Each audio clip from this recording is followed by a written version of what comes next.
সোহরাওয়ার্দীর সমাবেশে বক্তৃতার সময় অসুস্থ হয়ে পড়ে গেলেন জামায়াতের আমির, চালিয়ে গেলেন বক্তব্য। অসুস্থ ডাক্তার শফিককে দেখতে গেলেন মির্জা ফখরুল।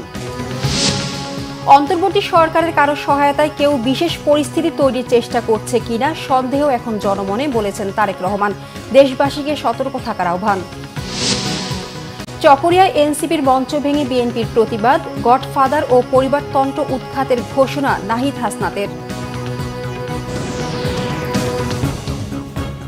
দেখছিলেন ক্রাউন সিমেন্ট সংবাদ শিরোনাম, এবার বিস্তারিত। জামায়াত ইসলামীর আমির ডাক্তার শফিকুর রহমান বলেছেন, জামায়াত রাষ্ট্র পরিচালনার সুযোগ পেলে মালিক হবে না, সেবক হবে। ২৪ সহ সকল গণহত্যার বিচারের দাবি জানিয়ে জামায়াত আমির বলেন, বিচারের দৃশ্যমান প্রক্রিয়া শুরু করতে হবে। তিনি বলেন, যারা বস্তা পচা ব্যবস্থাপনায় আবারও বাংলাদেশ চালাতে চান তারা শহীদদের জীবন ফিরিয়ে দিতে পারবেন না, তাই শহীদদের স্বপ্ন বাস্তবায়নের আহ্বান জানান তিনি। গতকাল বক্তব্য রাখার সময় দুইবার মঞ্চে লুটিয়ে পড়েন জামায়াতের আমির, পরে বসেই বক্তব্য শেষ করেন তিনি। বিস্তারিত নাবিল জাহাঙ্গীরের রিপোর্টে, ছবি তুলেছেন জাহাঙ্গীর আলম ও রেজাউল হোসেন নিজাম।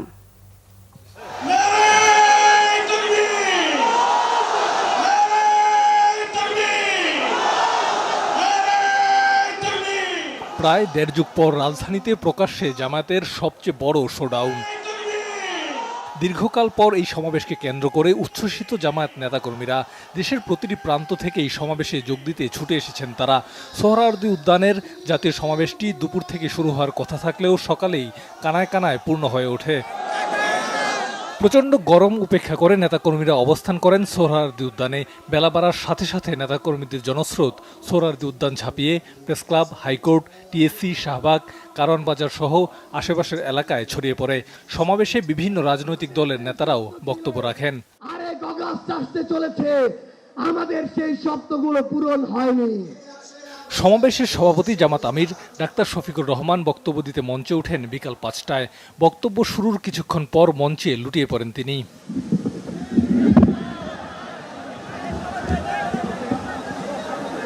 আপনারা অবস্থান করুন যার যে জায়গায়। পরে আবারও দাঁড়িয়ে বক্তব্য দেওয়ার চেষ্টা করলে কিছুক্ষণ পর আবারও মঞ্চে লুটিয়ে পড়েন জামায়াত আমির। এ সময় নেতারা তাকে মঞ্চে বসিয়ে দেন। পরে তাৎক্ষণিক চিকিৎসা নেওয়ার পর বসেই বক্তব্য দেন ডাক্তার শফিকুর রহমান। এ সময় জামায়াতের আমির বলেন, নির্বাচনে বিজয়ী হলে মালিক নয়, সেবক হয়ে কাজ করবে জামায়াতের নেতারা। পুরানা ব্যবস্থাপত্রে বাংলাদেশ আর চলবে না। এতগুলা মানুষ এমনি এমনি জীবন দেয় নাই, জীবন দিয়েছে জাতির মুক্তির জন্য। যদি বস্তা ফুটা পুরানা সবকিছুই টিকে থাকবে, তাহলে কেন তারা জীবন দিয়েছিল? যারা ওই বস্তা পচা ব্যবস্থাপনায় বাংলাদেশকে আবার গড়তে চান, তাদেরকে আমরা বলি, জুলাই যুদ্ধ করে যারা জীবন দিয়েছে, আগে তাদের জীবনটা ফেরত এনে দেন। যদি শক্তি তাকে ফেরত এনে দেন, আপনারা পারবেন না। যেহেতু পারবেন না, কাজেই নতুন ব্যবস্থায় নতুন বাংলাদেশ গড়ে তোলা হবে ইনশাআল্লাহ। বক্তব্য শেষে অবশ্য তিনি অন্যদের সহায়তায় হেঁটে মঞ্চ ত্যাগ করেন। নাবিল জাহাঙ্গীর, বাংলা ভিশন, ঢাকা। হাসপাতালে প্রাথমিক চিকিৎসা ও প্রয়োজনীয় পরীক্ষা নিরীক্ষা শেষে ৩ ঘণ্টা পর বাসায় ফিরেছেন জামায়াত ইসলামীর আমির ডাক্তার শফিকুর রহমান। বের হয়েই তিনি হুঁশিয়ারি দিলেন দেশ থেকে দুর্নীতি দূর করার। শনিবার বিকেলে জামায়াত ইসলামীর মহাসমাবেশে বক্তব্য দেওয়ার সময় ২ দফায় অসুস্থ হয়ে মঞ্চে পড়ে যান জামায়াত আমির। পরে তাকে ধানমন্ডির ইবনে সিনা হাসপাতালে ভর্তি করা হয়। সেখানে তার MRI সহ প্রয়োজনীয় পরীক্ষা নিরীক্ষা করা হয়। পরে তিনি সুস্থ বোধ করলে চিকিৎসকের পরামর্শে বাসায় ফিরে যান। হাসপাতালে তাকে দেখতে যান বিএনপি মহাসচিব মির্জা ফখরুল ইসলাম আলমগীর। এ সময় তার সাথে ছিলেন দলের স্থায়ী কমিটির সদস্য ডক্টর আব্দুল মঈন খান। মির্জা ফখরুল বলেন, দেশের বর্তমান রাজনৈতিক প্রেক্ষাপটে জামায়াতের আমিরের সুস্থ থাকা প্রয়োজন। পরে তাকে দেখতে যান অন্তর্বর্তী সরকারের প্রধান উপদেষ্টার প্রেস সচিব শফিকুল আলম। আমাদের ভারপ্রাপ্ত চেয়ারম্যান জনাব তারেক রহমান আমাকে বলেছেন যে আপনি যান, গিয়ে দেখেন। রাজনৈতিক নেতৃবৃন্দ অসুস্থ হয়ে পড়লে তাকে দেখতে যাওয়া এটা আমাদের পবিত্র দায়িত্ব বলে আমরা মনে করি। সেই হিসেবে আমরা আমি ডক্টর মঈন খান, আমরা দুজন আজকে এসেছিলাম এখানে তার সঙ্গে দেখা করতে, কারণ এই বাংলাদেশের রাজনীতির ক্রিটিক্যাল মোমেন্টে আপনার আমির সাহেবের সুস্থ হওয়াটা খুব জরুরি বলে আমরা মনে করি। যে ফেসিবাদ বিদায় নিয়েছে একটা লড়াইয়ের মধ্যে, আর একটা লড়াইয়ের মাধ্যমে ইনশাল্লাহ দুর্নীতিকে এই দেশ থেকে বিদায় করতে হবে। এটা সকল দলের জন্য প্রয়োজন, প্রত্যেকটি নাগরিকের জন্য প্রয়োজন। এই দুর্নীতি সমাজ থেকে নির্মূল না হওয়া পর্যন্ত নাগরিক জীবনে কোনো ধরনের কোনো নিরাপত্তা আসার কোনো সম্ভাবনা নেই। বিএনপির ভারপ্রাপ্ত চেয়ারম্যান তারেক রহমান বলেছেন, কারো কোনো আবেগতাড়িত বা ভুল সিদ্ধান্তে ভবিষ্যতে ফ্যাসিবাদ পুনর্বাসনের সুযোগ যেন না পায়, সেজন্য দেশবাসীকে সতর্ক ও দায়িত্বশীল ভূমিকা পালন করতে হবে। তিনি বলেন, অন্তর্বর্তী সরকারের কোনো একটি অংশের সহায়তায় কেউ কেউ বিশেষ পরিস্থিতি তৈরির চেষ্টা করছে কিনা তা নিয়ে জনমনে সন্দেহ দেখা দিচ্ছে। আহমেদ সরওয়ারের রিপোর্ট। জুলাই আন্দোলনের শহীদদের স্মরণে শনিবার স্মরণসভা করে জাতীয়তাবাদী ছাত্রদল বেসরকারি বিশ্ববিদ্যালয় শাখা। এতে লন্ডন থেকে ভার্চুয়ালি যোগ দেন বিএনপির ভারপ্রাপ্ত chairman Tarique Rahman. July August ছাত্র জনতার গণ অভ্যুত্থানে বেসরকারি বিশ্ববিদ্যালয় ছাত্রদের ভূমিকা স্মরণ করে বিএনপির ভারপ্রাপ্ত চেয়ারম্যান বলেন, তাদের আত্মত্যাগ দেশবাসী ভুলবে না। জাতীয় নির্বাচন আসন্ন, বাংলাদেশের গণতন্ত্রকে প্রাতিষ্ঠানিক রূপ দেওয়ার লক্ষ্য অর্জনের ক্ষেত্রে আমাদের জাতীয় জীবনে আসন্ন জাতীয় নির্বাচনের ব্যাপক গুরুত্ব রয়েছে। সুতরাং আপনাদের, আমাদের সকলের কোনো আবেগ তাড়িত কিংবা ভুল সিদ্ধান্তের কারণে রাষ্ট্র রাজনীতিতে ভবিষ্যতে আর যাতে কোনো চরমপন্থা কিংবা ফ্যাসিবাদ পুনর্বাসিত হওয়ার সুযোগ না পায়, সেই ব্যাপারে আপনাদেরকে তথা সমগ্র দেশবাসীকে সতর্ক এবং দায়িত্বশীল ভূমিকা পালন করতে হবে। তিনি বলেন, জনগণের ক্ষমতায়ন নিশ্চিত করা না গেলে কোনো আয়োজনই কাজে আসবে না। সাম্প্রতিক সময়ে দেশে সংঘটিত কিছু নৃশংস এবং অনাহত ঘটনা জনমনে অন্তর্বর্তীকালীন সরকারের সক্ষমতাকে ক্ষেত্র বিশেষে কিছু প্রশ্নবিদ্ধ করেছে। তবে অন্তর্বর্তীকালীন সরকারের কোনো একটি অংশের সহায়তায় কেউ কেউ কি দেশে উদ্দেশ্যমূলক পরিস্থিতি তৈরি করতে চাইছে কি না, সোশ্যাল মিডিয়া সহ বিভিন্ন জায়গায় মানুষের কথা শুনলে বোঝা যায় এই বিষয়টিও জনমনে জিজ্ঞাসা রয়েছে। অন্তর্বর্তীকালীন সরকারের পক্ষে ঔদ নির্বাচন অনুষ্ঠান সম্ভব কিনা কোনো মহল থেকে এমন ধরনের প্রশ্ন উপস্থাপন বিচ্ছিন্ন বক্তব্য হিসেবে বোধহয় দেখার আজ কোনো সুযোগ নেই। সভায় বিএনপি নেতারা বলেন, যা দেখা যাচ্ছে তাতে বলা যায় সামনের দিনগুলি ভালো আসছে না। সংগ্রাম শেষ হয়নি, সামনে গণতন্ত্রের যে সংকট দেখা যাচ্ছে, সেই সংকট থেকে উত্তরণ করতে হলে আমাদেরকে অনেক সজাগ সতর্ক থাকতে হবে। আজকে গণতন্ত্রে উত্তরণের যে স্বপ্ন আমাদের, সেই স্বপ্নকে বাস্তবায়িত করতে হলে আমাদেরকে আরো সজাগ হয়ে আরো সতর্কতার সঙ্গে আমাদেরকে ভবিষ্যতের দিকে কাজ করতে হবে। ঐক্যবদ্ধ হয়ে তার হাতকে আরো শক্তিশালী করব, বাংলাদেশের মানুষকে জাগরিত করে তুলব এবং সত্যিকার অর্থেই একটা স্বাধীন, সার্বভৌম, অসাম্প্রদায়িক, প্রগতিশীল বাংলাদেশ, সমৃদ্ধ বাংলাদেশ আমরা গড়ে তুলব। যারা বৈষম্য বিরোধী আন্দোলনের ডাকটা দিল এবং যারা এক পর্যায়ে ঘরে ঢুকে যাওয়ার চেষ্টা করলো, তাদের কেউ কোনো আত্মীয় স্বজন, ভাই বেরাদর কি গুলি খেয়েছে, আহত হয়েছে? হয় নাই। এখন তারা অনেক বড় বড় কথা বলতে থাকেন। এখন গণতন্ত্র এসেছে, কথা বলার অধিকার সবার আছে, আমারও বলার আছে। আমি যেহেতু বলেছি, কথাগুলো বললাম, আমাকে কাল থেকে আপনার গালিগালাজ শুরু করবেন, কেউ এবার ইউটিউবে গালিগালাজ শুরু করবেন, এগুলো যেন না হয়। আমরা আওয়ামী লীগের বিরুদ্ধে কথা বলবো, আবার আওয়ামী লীগের নেতৃবৃন্দকে মাথায় করে নাচবো, তাদের আশ্রয় প্রশ্রয়ে দেশ বিদেশে ঘুরে বেড়াবো, এটা তো হতে দেওয়া যায় না। জুলাই আগস্ট গণ অভ্যুত্থানে নিহতদের পরিবারকে পুনর্বাসনের দাবি জানান আলোচকরা। আহমেদ সরওয়ার, বাংলা ভিশন, ঢাকা। বিএনপি মহাসচিব মির্জা ফখরুল ইসলাম আলমগীর বলেছেন, নির্বাচন বিলম্বিত হলে গণ অভ্যুত্থান বিরোধী শক্তিগুলোই লাভবান হবে। অযথা দেরি না করে রাজনৈতিক দলগুলোর সাথে আলোচনা করে দ্রুত নির্বাচন দিতে সরকারকে আহ্বান জানান তিনি। শনিবার জাতীয় প্রেস ক্লাবে জুলাই আগস্ট গণ অভ্যুত্থানের বর্ষপূর্তির আলোচনা সভায় এসব কথা বলেন তিনি। শুভ মাহফুজের রিপোর্ট। জুলাই আগস্ট গণ অভ্যুত্থানের বর্ষপূর্তিতে শনিবার জাতীয় প্রেস ক্লাবে গণ অভ্যুত্থানের প্রত্যাশা ও দেশের গণতান্ত্রিক উত্তরণের পথ শীর্ষক আলোচনা সভা করে গণতন্ত্র মঞ্চ। সভায় অংশ নেয়া রাজনৈতিক নেতারা বলেন, অভ্যুত্থানের 11 মাস পার হলেও সরকারের কাছে মানুষের প্রত্যাশা পূরণ হয়নি। দেশে ফ্যাসিবাদ যাতে ফিরতে না পারে এই জন্য গণপরিষদ নির্বাচনের মধ্য দিয়ে নতুন সংবিধান প্রণয়নের দাবি জানান তারা। এই অভ্যুত্থানের পরে এখন আবার প্রশাসনের বিহেভিয়ার এরকম হবে, এইটা আমরা প্রত্যাশা করি না। তো প্রশাসনের কোনো চরিত্রের পরিবর্তন হয় নাই। বিএনপি, জামাত, হেফাজত, আমরা যত রাজনৈতিক আন্দোলন আছে আমরা অনেক কিছু হারিয়েছি, কিন্তু আমরা ধৈর্যশীল ছিলাম, আমরা লড়াই চালু রেখেছি। এখন সব কিছু পেয়ে গেছি আমরা একসাথে। এই পেয়ে যাওয়ার জিনিস যে আমরা ধারণ করতে পারছি না, আমাদের মধ্যে রাজনৈতিক উত্তেজনার জায়গা তৈরি হয়েছে। অনেকগুলো জায়গাতেই ফ্যাসিবাদ বিরোধী পক্ষগুলোর মধ্যে রাজনৈতিক চাওয়া পাওয়ার হিসেব নিকেশের জায়গা থেকে পরস্পরের বিরুদ্ধচারণের জায়গা আমাদের মধ্যে তৈরি হয়েছে, কিন্তু এটা গণ অভ্যুত্থানের প্রত্যাশার জায়গা ছিল না। এ সময় গণতন্ত্র মঞ্চের নেতারা বলেন, ক্ষমতার জন্য ভারত যা চেয়েছে তাই দিয়েছে শেখ হাসিনা। এর বিরুদ্ধে জনগণ তাকে হটিয়েছে। কেউ যাতে গণ অভ্যুত্থানের প্রত্যাশাকে বুলণ্ঠিত করতে না পারে সেজন্য সবাইকে সজাগ থাকতে হবে। এই রাজনৈতিক প্রক্রিয়া সম্পন্ন করা আপনাদের দায়িত্ব। এর বাইরে অন্য কেউ কিছু করলে জনগণ আজকে আবার রুখে দাঁড়াবে, এই দেশ বাঁচাতে, জনগণ বাঁচাতে।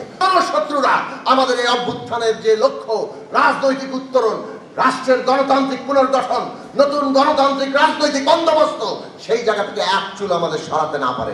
ডিসেম্বর মাসের মধ্যে নির্বাচনের সমস্ত প্রস্তুতি সম্পন্ন করার জন্য আমরা এটা কার্যকর দৃশ্যমান দেখতে চাই যে আপনার প্রশাসন, ল এনফোর্সিং এজেন্সি সহ সবাইকে আপনারা ডিসেম্বরের মধ্যে যাবতীয় প্রস্তুতি সম্পন্ন করবেন।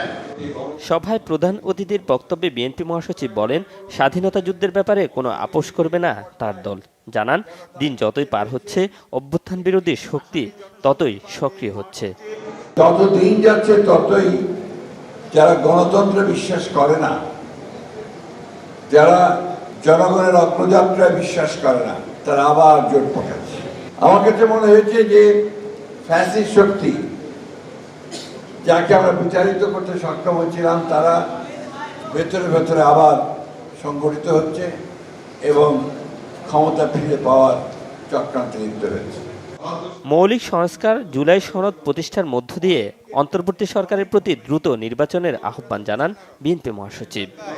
রাজনৈতিক দলগুলোর সঙ্গে কথা বলুন, কথা বলেছে সমস্যা শেষ করে নির্বাচনের দিকে এগিয়ে যান। শুভ মাহফুজ, বাংলা ভিশন, ঢাকা। বিএনপি স্থায়ী কমিটির সদস্য সালাউদ্দিন আহমেদকে নিয়ে জাতীয় নাগরিক পার্টি এনসিপির মুখ্য সমন্বয়ক নাসিরউদ্দিন পাটোয়ারীর কটূক্তি ও মিথ্যাচারের প্রতিবাদে চকরিয়ায় এনসিপির মঞ্চ ভেঙে মিছিল করেছে স্থানীয় বিএনপি ও অঙ্গ সংগঠনগুলো।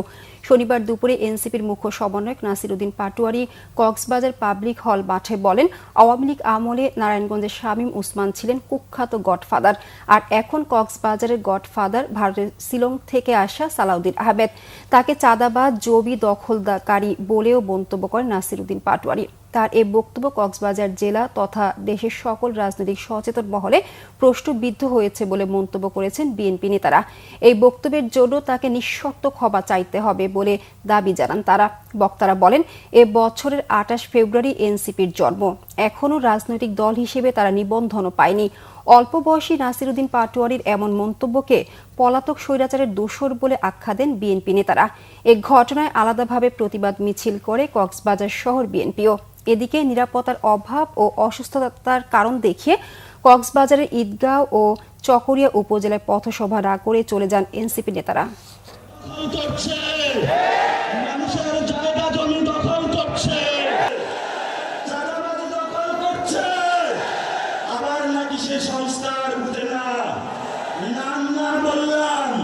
কক্সবাজারের জনতা এই ধরনের সংস্কার বিরোধী যে পিয়ার বুঝে না, রাজপথে তাদেরকে ঠেকিয়ে দিবে ইনশাআল্লাহ। এদিকে জাতীয় নাগরিক পার্টি এনসিপির আহ্বায়ক নাহিদ ইসলাম বলেছেন, দেশে আর কোনো গডফাদারের উত্থান হতে দেয়া যাবে না। গডফাদার তন্ত্র ও পরিবারতন্ত্রকে বাংলাদেশ থেকে উচ্ছেদ করতে হবে। শনিবার দুপুরে কক্সবাজার পাবলিক লাইব্রেরির শহীদ দৌলত ময়দানে আয়োজিত পথসভায় তিনি একথা বলেন। নাহিদ ইসলাম বলেন, পিআর পদ্ধতি কে বোঝে আর কে বোঝে না, এজন্য সংস্কার আটকে থাকবে না। উচ্চকক্ষ পিআর ও সংস্কার আদায় করে ছাড়বেন বলে ঘোষণা দেন নাহিদ ইসলাম। এনসিপির দক্ষিণাঞ্চলের মুখ্য সংগঠক হাসনাত আবদুল্লাহ বলেন, নোবেলের আশায় সেফ এক্সিট নিশ্চিত না করেই শেখ হাসিনা রোহিঙ্গাদের আশ্রয় দিয়েছে। কক্সবাজারকে বাঁচাতে রোহিঙ্গা প্রত্যাবাসন করতে হবে। নোবেলের লোভে খুনি শেখ হাসিনা বাংলাদেশে রোহিঙ্গাদের তখন আশ্রয় দিয়েছিল। কোন সেফ এক্সিট নিশ্চিত না করে রোহিঙ্গাদের ভবিষ্যৎকে ঝুঁকিপূর্ণ করে তুলেছে। মাফিয়াতন্ত্র, গডফাদারতন্ত্র, স্বৈরতন্ত্র, পরিবারতন্ত্র, এই সব কিছুকে বাংলাদেশ থেকে উচ্ছেদ করতে হবে। জনগণ সংস্কারের জন্য অপেক্ষা করছে। আমরা বলেছি জুলাই মাসের মধ্যে জুলাই ঘোষণাপত্র এবং জুলাই সনদ হতে হবে। কে পিআর বুঝে, কে পিআর বুঝে না, এর জন্য সংস্কার আটকে থাকবে না। কারণ আমরা জানি জনগণ সংস্কার বুঝে, জনগণ সংস্কার চায়। ফলে অবশ্যই উচ্চকক্ষে পিআর হতে হবে। নির্বাচন কমিশন, দুদক সহ গুরুত্বপূর্ণ রাষ্ট্রীয় প্রতিষ্ঠানে নিরপেক্ষভাবে নিয়োগের জন্য কমিটি, সাংবিধানিক কমিটি তৈরি করতে হবে। শুট অ্যাট সাইট বা দেখামাত্র গুলি চালানোর নির্দেশনায় ২৪-২০ জুলাই চলছিল কারফিউ। জনতার রাজমুখিতা রোধে সাধারণ ছুটি ঘোষণার পাশাপাশি মোতায়েন করা হয়েছিল সামরিক বাহিনী। তবে আওয়ামী লীগ সরকারের এসব হুমকিকে পরোয়া না করে দেশজুড়ে রাজপথে নেমেছিল ছাত্র জনতা। হত্যাকাণ্ড চালায় সরকার, নিহত হয় ২৬ জন। ছাত্রদের সাথে বৈঠকে বাধ্য হয় শেখ হাসিনা সরকার। আটক করা হয়েছিল আন্দোলনের প্রধান সমন্বয়ক নাহিদ ইসলামকে। গণ অভ্যুত্থানের ২০ জুলাইয়ের দিনলিপি জানাচ্ছেন রিশান নাসরুল্লাহ। কোটা সংস্কারের দাবিতে ২০২৪ সালে শিক্ষার্থীদের আন্দোলনের ২০ জুলাইয়ের সকালটা ছিল অন্যরকম। দেখামাত্রই আন্দোলনকারীদের উপর গুলির নির্দেশনা ছিল হাসিনা সরকারের। এটা অবশ্যই কারফিউ এবং এখানে শুট অ্যাট সাইটও আছে। কারফিউ ও গুলির আতঙ্ককে পরাজিত করে সেদিন রাজপথ দখলে নেয় ছাত্র জনতা। রাজধানী সহ দেশের বিভিন্ন স্থানে সংঘর্ষ ও গুলিতে মারা যায় ২৬ জন। সরকারের গুলি ও দমনপীড়নে স্ফুলিঙ্গের মতো ছড়িয়ে পড়ে আন্দোলন।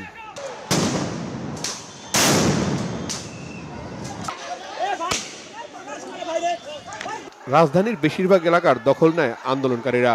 ঢাকার প্রবেশপথকে অবরুদ্ধ করে ফেলে ছাত্র জনতা।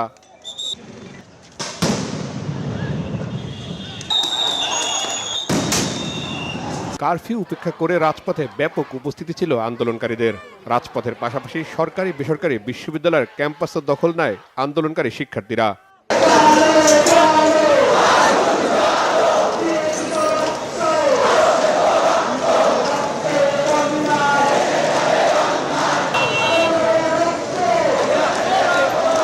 মেট্রো রেল সহ সরকারের বিভিন্ন স্থাপনায় আগুন লাগিয়ে দেয় আন্দোলনকারীরা।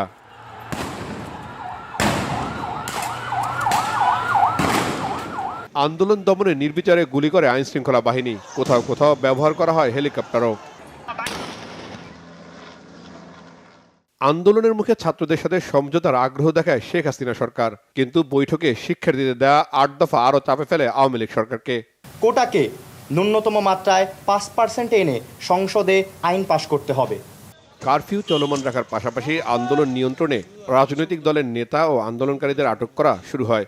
শিক্ষার্থীদের আন্দোলনের প্রধান সমন্বয়ক নাহিদ ইসলামকে তুলে নিয়ে যায় আইন শৃঙ্খলা বাহিনী।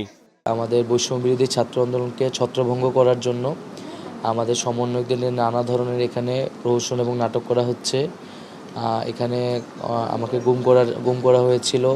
দিনভর সংঘর্ষ, আন্দোলন চলমান রাখার ঘোষণা এবং ২১ জুলাই কোটা নিয়ে সর্বোচ্চ আদালতের নির্দেশনার অপেক্ষা নিয়ে শেষ হয় ২০২৪ সালের গণ অভ্যুত্থানের ২০ জুলাই। রিশান নাসরুল্লাহ, বাংলাভিশন, ঢাকা। বর্তমান সরকারও সমালোচনাকে ইতিবাচকভাবে নেয়ার মানসিকতা দেখাতে ব্যর্থ এমন মন্তব্য করেছেন বিশিষ্ট অর্থনীতিবিদ ডক্টর দেবপ্রিয় ভট্টাচার্য। শনিবার ইউনিভার্সিটি প্রেস লিমিটেড আয়োজিত বইয়ের প্রকাশনা উৎসবে তিনি এ মন্তব্য করেন। কেলেঙ্কারির অর্থনীতি শিরোনামের বইয়ের প্রকাশনা অনুষ্ঠানে দেবপ্রিয় ভট্টাচার্য বলেন, রাজনৈতিকভাবে এক স্বৈরাচার পতনের পর সাধারণ মানুষের যে মুক্ত নিঃশ্বাসের প্রত্যাশা ছিল, বাস্তবে তার খুব একটা দেখা মেলেনি। প্রতিটি সরকারের আমলেই কিছু সংস্কারের উদ্যোগ দেখা গেছে, তবে কাঠামোগত পরিবর্তনের জায়গায় তা পৌঁছাতে পারেনি। অনুষ্ঠানে বক্তারা বলেন, যে দলই আগামীতে ক্ষমতায় আসুক না কেন, অতীতের ভুল থেকে শিক্ষা নিয়ে সামনে এগোতে হবে। তারা বলেন, শুধু রাজনৈতিক নেতারাই নয়, অর্থনীতির গতিপথ নির্ধারণে যারা থাকবেন তাদেরও জবাবদিহির আওতায় আনতে হবে। সংবাদ শেষ করব ক্রাউন সিমেন্ট শিরোনামগুলো আরেকবার জানিয়ে।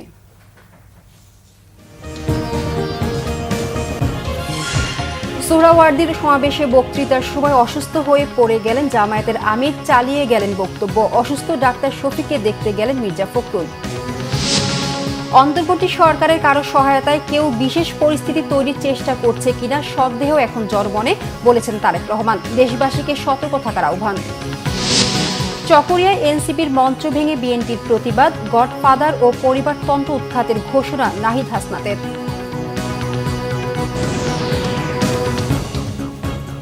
এই ছিল এখনকার মতো। পরের সংবাদ সকাল 10টায়, এর আগে 9টায় রয়েছে নিউজ টপ 10 দেখার আমন্ত্রণ রইল। এছাড়া বাংলাভিশন সংবাদ ও সংবাদ সংশ্লিষ্ট অনুষ্ঠান দেখতে ভিজিট করুন www.bbnews24.com ও facebook.com/banglavishnnews এবং সাবস্ক্রাইব করুন youtube.com/banglavishnnews। ধন্যবাদ সবাইকে।